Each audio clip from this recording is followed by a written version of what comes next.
Muito bem, estamos de volta com o programa Coletiva de Imprensa nesta quinta-feira. Exato.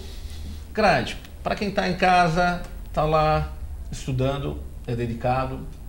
Vamos falar um pouquinho de idiomas. Antigamente o inglês era o que todo mundo procurava. Olha, faça o inglês que você vai se destacar, faça o inglês que você vai ter uma diferença no mercado de trabalho. Passou a ser obrigatório, já não é mais diferencial, tem que procurar outra coisa. O que você dá de conselho aí para quem está em casa?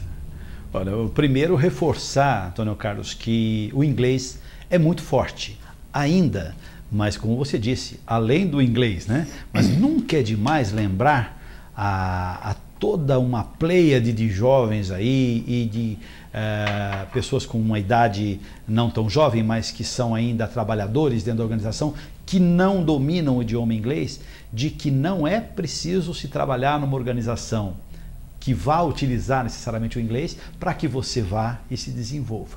Eu conto uma história clássica que é de um profissional, um gerente que estava sendo entrevistado por mim para uma função de diretoria, e ele sempre havia trabalhado em empresas americanas e uma empresa inglesa.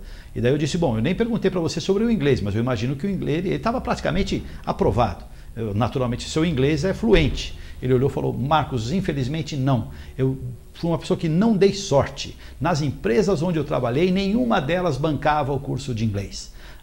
Então eu tive que dizer a ele, com umas palavras melhores que eu pude encontrar, que lamentavelmente por causa dessa escolha, né, de só esperar que a empresa bancasse o seu inglês, ele acabava de perder, ou talvez o sonho da vida profissional dele, que era se tornar um diretor. Porque efetivamente hoje o inglês é básico, né? Logo após o inglês, eu diria assim, hoje é o espanhol fortemente, né? Não tanto talvez pela pujança de países europeus, né? da Espanha tal, que também continua um país que está passando por momentos mais difíceis, mas que vai superar isso, e em alguns ramos já estão, ramo automobilístico, por exemplo, já está vindo com uma força muito grande, mas principalmente por causa do Mercosul. Hoje nós temos, e vamos dizer da América Latina como um todo, existem estados americanos que contratam profissionais brasileiros, né? Talvez falando de uma dimensão aí mais de executivos, né? Tais como a Califórnia e a Flórida, por exemplo, que precisam que a pessoa tenha não só o inglês, obviamente, ela pode ser brasileira, pode ser indiana, pode ser o que for, mas que também tenha o espanhol. Nesse particular, o brasileiro é bom, porque o brasileiro tem mais facilidade, tem mais jogo de cintura, tem essa flexibilidade que torna um pouco mais fácil aprender um outro idioma. E a gente estava brincando, né? Ontem foi a França que dominou os costumes, os usos e tal no Brasil. Hoje são os Estados Unidos. E mais para frente, daqui 10 anos talvez, seguramente o mandarim, né, vai ser um idioma muito interessante. Porque a China vai mesmo ser a grande potência mundial. E se me permite, Marcos, Antônio Carlos e amigos da Altiora, não esqueça do português. Como judiam do português? Olha a frase, nós nos comunicamos em português. Olha que coisa, nós nos comunicamos em português. Falar português é uma primazia. A concordância, uma língua cheia de vocábulos. Se nós não conseguirmos dominar esta língua dos nossos colonizadores, vai ser difícil a gente aprender outros idiomas, se me permite essa observação. Plena. É a forma que nós temos de nos comunicar. Se nós não conseguimos falar em português, vamos falar em mandarim, com todo respeito. Não, muito bem pontuado, muito bem pontuado. Marco, só queria comentar para os nossos amigos que estão dentro de um processo seletivo. O que eles devem fazer e o que não devem fazer dentro de um processo seletivo? Bom, vou começar pelo que não deve fazer, Danelon. Eu vou dizer, não minta, não minta. Não tente fazer parecer o que você não é. Porque para o entrevistador treinado, e na maioria das vezes você vai conversar com pessoas que fazem isso grande parte do seu tempo, vai ficar muito evidente isso, vai estar escrito na sua testa que você está mentindo. Seus olhos vão dar aquela leve fugidinha na hora que você for responder alguma coisa, se fez ou não fez, se tem experiência ou não, se já viveu isso ou não, tal. Então as pessoas hoje, elas sabem, existe um senso comum entre a maioria dos candidatos de quais são as respostas certas. Então, se houver uma pergunta tipo, você trabalha bem com pessoas? As pessoas sabem que nunca poderão dizer que não trabalham bem com pessoas. Elas vão dizer, trabalho espetacularmente, as pessoas sempre foram para mim, nos meus grupos, os responsáveis pelo meu sucesso, elas é que amparam o meu futuro, etc. Tal. Mas Se você tem dificuldade de pessoas, seja sincero. Diga, sem ficar se auto-açoitando para o entrevistador, diga, olha, de fato, eu hoje sou uma pessoa mais voltada para a área técnica do que para o relacionamento. De qualquer maneira, eu vejo o relacionamento hoje como uma atividade que eu tenho que desenvolver. Isso não vai ser mentira, né? E eu vejo uma oportunidade de melhoria. Se eu tivesse que investir em alguma coisa no momento, eu investiria mais em comportamento, né? Porque eu já sou um técnico muito experiente, como a minha experiência do currículo está atestando. Eu diria isso, não minta, porque isso aparece. Então, em primeiro lugar, eu diria o que não fazer, né? Não seja o que você não é, né? Segundo, esteja. A ansiedade faz com que a gente, muitas vezes, não esteja onde nos encontramos, né? A gente está ali, mas a cabeça está em outro lugar, tal. E tem gente já perguntando quais são os benefícios que ele vai ter direito, ou qual é o modelo do celular que ele vai ter, se a empresa for conceder um celular, ou como é que é a categoria qual é o prestador de serviço de alimentação lá na empresa. E ele está no meio da entrevista, nem sabe sequer se vai ser escolhido. Então, algumas dicas básicas. Agora, procure enaltecer no seu currículo, quando estiver montando, as contribuições que você deu para a empresa. Se você melhorou a lucratividade de alguma maneira, você tem um cargo de gestão, tal, coloque, melhorei a lucratividade de tantos por cento para tantos. Isso mostra que você está ligado no resultado, né? Isso mostra que você tem foco na organização. Então, o seu trabalho faz parte de algo mais geral. Não fale mal da empresa onde você já trabalhou, ou onde você trabalha atualmente, de forma alguma.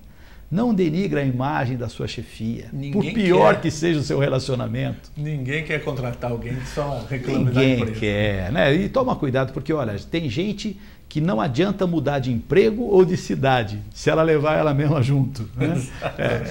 A gente brinca muito com isso. Tem pessoas que vão repetir o seu fracasso aonde quer que vão trabalhar, porque pensam que a organização é que vai ter que se moldar a elas. Então esteja disposto a moldar-se à organização e compartilhe com o entrevistador esse fato. Eu estou aqui, vou procurar entender a cultura da organização o quanto antes, o jeitão de ser, e vou procurar ser um trabalhador a mais dentro dessa cultura. Acho que isso não é mentir, isso é colocar-se na situação. Acho que aumenta as suas chances. O que eu quero ser na vida, o Marcos Cradio? A pergunta que se faz muito aos jovens, né? E eles se fazem essa pergunta. O que eu quero ser, eu não sei ainda. Muitos chegam até a idades que... O que eu quero fazer da vida? Como descobrir? Como o jovem pode descobrir isso? Tirando os sonhos, né, claro, utópicos de alguns, mas sim, na realidade. Tá. Alguns dos trabalhos que fazemos com algumas organizações, eles são norteados pela seguinte temática. Nós trabalhamos com as pessoas, fazendo com que elas coloquem no papel, que elas relacionem quais são os seus valores pessoais, os seus princípios. Aquilo que ela aprendeu com a primeira professora e que até hoje é válido. Isso pode ter acontecido há muitos anos atrás.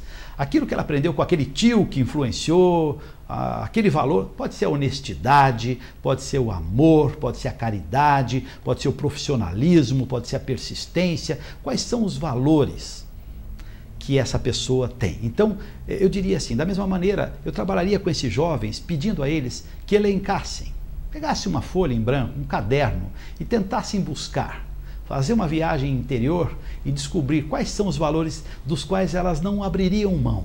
Não, isso eu não abro mão, até aí eu vou. A partir daí eu não abro mão. É como se houvesse, como eu gosto de dizer, um fio de ouro que está internamente a cada um de nós, e que aquilo você não mexe, você não pode abrir mão. Aquilo é a essência do que você é, né, da sua existência, da sua razão de existir. O resto pode mudar, você pode vestir uma roupa diferente, você pode tratar as pessoas de uma outra maneira, mas a tua essência você não pode mudar, senão você perde a tua própria essência. Que esses jovens pudessem elencar isso. O que a gente faz na sequência? Tenta redigir um parágrafo, talvez 2, do que possa ser a sua missão de vida. E não é difícil. Embora possa parecer meio complicado, quando você pega aqueles valores, você escolha talvez, se forem muitos, os valores que você listou, fixe os 5, 6 valores mais fortes para você. Faça um ranking, 1, 2, até o que vale menos, e pegue os mais ranqueados, 5, 6 valores, e componha uma redação rápida, um parágrafo com os seus valores. Por exemplo, para você fazer a sua missão de vida. Dizer coisas como: a minha missão de vida é conseguir ser feliz ao extremo, honrando o dom da vida que recebi do Criador. Se você acredita em Deus, você pode fazer uma missão de vida assim. E que isso seja contemplado na minha vida profissional, na minha vida de estudante, na minha vida familiar. Pronto, você definiu a sua missão de vida.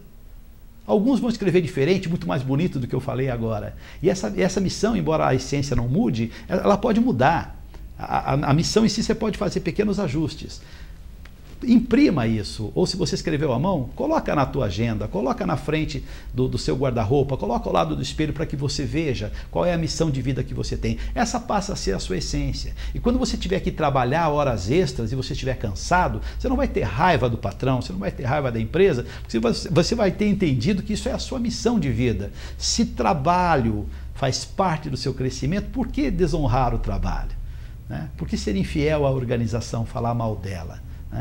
Se a vivência familiar te exige abrir mão de ficar assistindo a sua televisão, ler o seu jornal, para que você possa dar atenção às pessoas com as quais você resolveu morar, viver a sua vida, por que reclamar disso se na sua missão de vida está contemplado que você quer ser feliz através da sua família? Então você tem que ser feliz, tem que criar um ambiente. Eu diria que se esses jovens, isso vale pouco para todos nós. Mas vamos às nossas perguntas finais aqui? Aquele bate-bola rápido para a gente conhecer um pouquinho mais do nosso entrevistado de hoje, Marcos Kraid, que é executivo e consultor também. Ele nos falou aí durante esse tempo todo de empresas e falou também do relacionamento humano e deu muitas dicas para você aí de casa também. Kraid, aquela lembrança inesquecível da infância que você gostaria de reviver? A felicidade de conviver com os meus pais, certamente. O sonho que você não realizou ainda, mas ainda busca fazê-lo? Influenciar um número maior de pessoas do que tenho tido a oportunidade de fazer, no sentido de gerarem ação, de serem felizes. Marcos Kraid não conseguiu sucesso quando foquei muito mais a minha realização e não a realização de todos os que me influenciam, na verdade. O trabalho não me deixa viver um momento alegre quando o quê? Quando eu não consigo ser sincero com as pessoas, ou não posso ser sincero com as pessoas. Tem momentos que não tem jeito, né? Não tem jeito, até por força da profissão. Sim. A palavra ou pensamento que Marcos Kraid leva na vida? Procure ser feliz. Sempre, né? Sempre, tá bom. O livro que leva na vida? O livro que mais me marcou foi Os 7 Hábitos das Pessoas Altamente Eficazes, do Stephen Covey. Trabalhar, viver em cima de valores. O sucesso completo a gente consegue quando acontece o quê, Kraid? Quando a gente consegue entender a sua realidade.